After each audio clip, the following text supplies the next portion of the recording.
Hey there, Jess Sherman again. This is tip number 3 in the series on how to manage the picky eating situation. This is a situation that just seems epidemic. We have children who won't eat. We have the ones who just have serious attitude around food. We have parents becoming short order chefs and spending all their time in the kitchen to cater to their children's needs.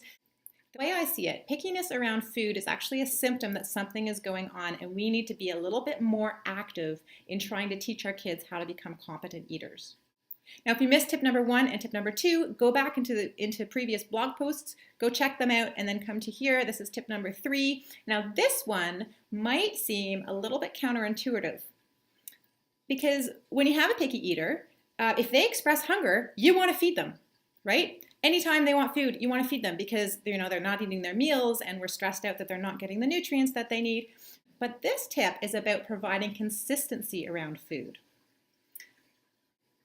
What this means is that you offer food at consistent eating times throughout the day that your child can come to expect and rely on. So what I recommend is a breakfast, a mid-morning snack, a lunch, a mid-afternoon snack, a dinner, and then an optional after-dinner snack before bed if they need it. Now, why this works is because for some children, underlying their picky behavior is actually anxiety around food. And what this does is it creates a consistent pattern. Children love consistent patterns so that they know that every 2 hours or so, they will get something to eat. Now, your job is to make sure that during these eating periods, you're offering nourishing food and you're offering enough of it so that they can eat enough to keep them full until the next eating period. And if you're not already doing so, you can start to ascribe some language to that. Are you finished? Is your tummy feel full?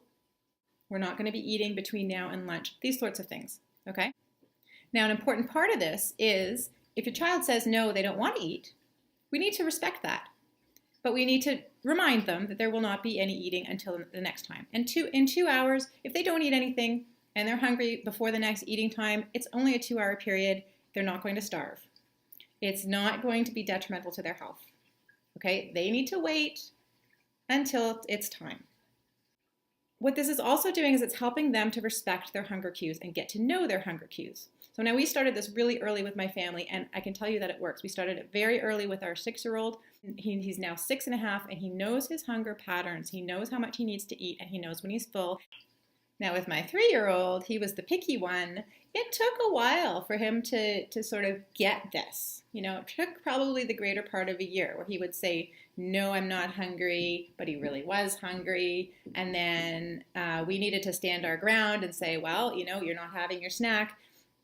The next time we eat is going to be lunch. And to really stick to that and then make sure that lunch is something that he likes and something that will nourish him. But after a while, he really picked up on that and the pickiness seemed to melt away. The pickier your child is, the more this consistency is important. In the next couple of videos, I'm going to shift gears a little bit and I'm going to turn to some of the physiological things that might be going on. So far, we've really talked about the more social dynamic things, but there's some real physiological issues that might be underlying the pickiness. And we'll talk about those next time, okay? And if you have any comments or questions, please don't hesitate to comment in the comment section below. Have a great day.